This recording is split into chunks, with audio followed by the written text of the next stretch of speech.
안녕하십니까? 이도영 박사의 건강이야기의 이도영입니다. 이 척추관 협착증은 사람이 나이 들어서 퇴행성 변성으로 나타나는 질환이니까 그 다른 부위의 퇴행성 변성하고 같이 동반돼서 나타나는 경우가 꽤 있습니다. 그러니까 가장 대표적인 예가 사람이 나이 들면은 허리 척추관 협착증하고 똑같이 무릎에도 퇴행성 관절염이 많이 발생할 수밖에 없거든요. 그러니까 무릎의 퇴행성 관절염 환자의 한 50% 정도가 그 허리 척추관 협착증이 같이 동반된다고 그러거든요. 근데 그 증상이 어떤 경우는 상당히 그 혼동되는 경우가 있기 때문에 그 진단을 하는데 상당히 그 주의가 필요합니다. 그래서 오늘은 이 척추관 협착증의 그 진단 방법하고 그 치료에 대해서 설명드리는 시간입니다. 먼저 척추관 협착증의 진단에 대해서 살펴보면은 첫째가 이전 시간에 설명드린 환자의 증상이에요.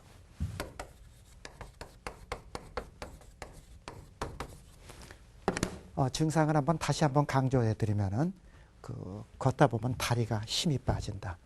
뭐 장단지 알이 배기고 이렇게 막 터지는 기분이 든다. 그리고 한참 걷다 보면은 그 다리에 피가 통하지 않은 기분 들어서 아주 이상해서 힘들고 이상하고 그러니까 주저앉고 쪼그리고 자꾸 쉬고 싶다.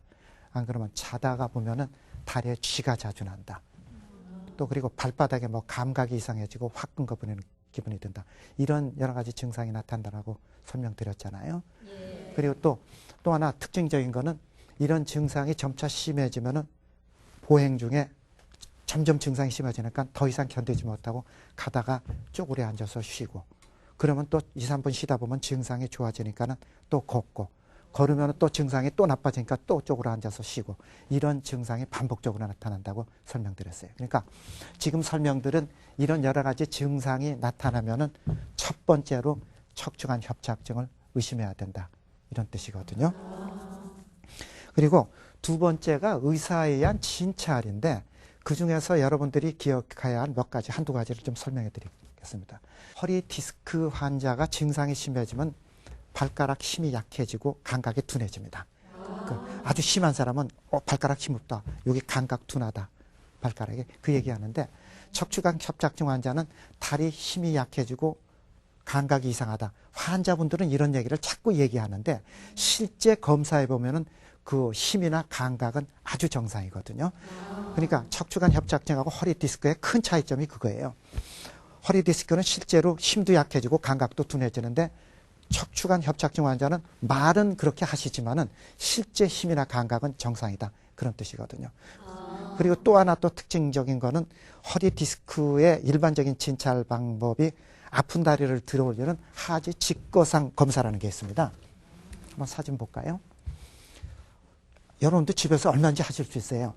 이게 환자분을 눕혀놓고 다리를 이렇게 번쩍 들어 올리면은 허리 디스크 환자는 다리가 땡기고 저리는 게 더 심해져요. 허리 디스크 환자. 그러면 허리 디스크라고 의심해야 되는데 척추관 협착증 환자는 다리가 저리고 땡기는 건 마찬가지인데 이 검사에도 멀쩡하거든요. 아무렇지도 않다 그래요. 그러니까는 허리 디스크 환자하고 척추관 협착증 환자는 이렇게 집에서 여러분들이 간단하게 검사하고 확인만 해도 그 차이는 감별하실 수 있다는 뜻입니다. 그리고 두 번째가 검사죠. 세 번째가 그 엑스레이 검사입니다. 엑스레이 검사인데 척추관 협착증 환자는 허리의 세 관절 복합 구조죠. 디스크하고 후관절에 퇴행성 변성이 발생한다 그랬잖아요. 그러니까 그렇게 되니까는 디스크가 바람 빠진 타이어처럼 주저앉게 되죠. 그렇게 되니까 디스크의 간격이 좁아지게 됩니다. 그리고 또 하나는 이 그 불안정에 의한 그 2차 신체 반응으로 이거를 교정하기 위해서 그 인대하고 관절막이 두꺼워지고 그 허리뼈 주위의 가장자리에 뼈가 자라난다고 설명드렸잖아요. 그러니까 뼈가 자라고 골극이 있죠. 근데 이런 변화가 엑스레이에 확인이 가능합니다. 한번 볼까요? 정상인의 허리뼈의 모양인데 척추관 협착증이 어느 정도 진행이 되면은 디스크 간격이 바람 빠진 타이어처럼 납작해지니까는 팍싹 주저앉아 버리죠. 보입니다. 그렇잖아요. 그렇게 되고 또 하나는 주저앉아 됐으니까는 2차적인 신체 반응으로 허리를 움직이지 않게 흔드는 거 교정하는 2차 반응 때문에 주위에 콜극이 생긴다 그랬어요. 그러니까 이 뼈가 자라는 게 보이거든요. 다르죠. 이 뒤쪽에도 뼈가 자라났습니다. 근데 이 뒤 부위가 바로 요게 신경공이고 신경이 다리로 가는 구멍이죠. 그리고 이 안쪽에 척추관인데 이쪽에도 뼈가 자라난 게 보이거든요. 그러니까 척추관이나 신경공이 좁아지게 된다는 뜻이죠. 자, 그리고 네 번째 검사로서 CT나 MRI 검사가 있거든요.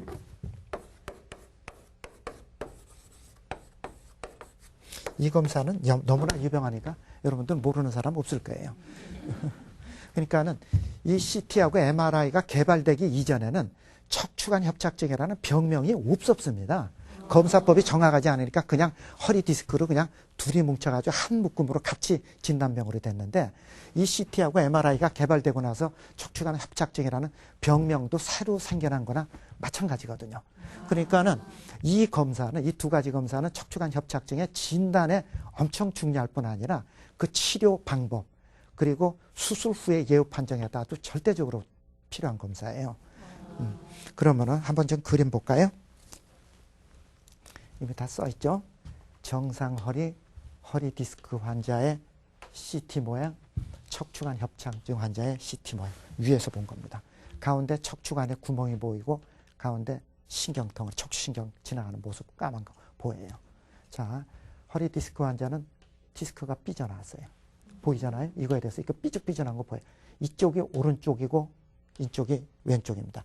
항상 CT나 MRI 보면 이쪽이 오른쪽이고 왼쪽이거든요. 그러니까 이분은 왼쪽으로 디스크가 삐져나왔으니까 왼쪽으로 다리로 가는 신경이 압박됐고 그러니까 이분은 뭐 환자 물어볼 필요도 없이 환자한테 물어볼 필요 없이 왼쪽 다리가 저리고 땡기는 증상 나타날 수밖에 없거든요.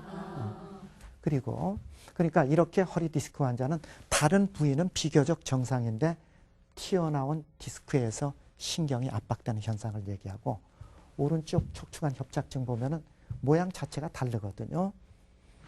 디스크는 바깥으로 삐져나가지고 척추관대로 이렇게 밀려나와서 이렇게 꺼무죽죽하게 보이고 이쪽 보면은 다른 게 여기가 두꺼워진 인대나 관절막이 여기서 두꺼워져 가지고 척추관 내 침범하니까 모양이 이렇게 가운데만 보이고 이게 달라요. 그렇잖아요. 그리고 이 부위가 CT상에 보이는 후관절인데 이 후관절의 모양이 여기하고 다르게 변형이 되어 있거든요. 그러니까 이렇게 그 척추관 협착증 환자는 정상이나 허리 디스크하고는 CT 모습이 아예 다릅니다. 아예 달라요. 자, 그 다음에 MRI죠. 그 MRI는 그 CT에 비해서 그 영상이 더 아주 명확합니다. 영상이 명확하고 그 다음에 특히 두꺼워진 인대나 관절막 또는 그 디스크 변성이 아주 뚜렷하게 보이거든요. 그래서 척추관 협착증 검사 시에 CT보다는 MRI를 보다 선호하는 경향이에요.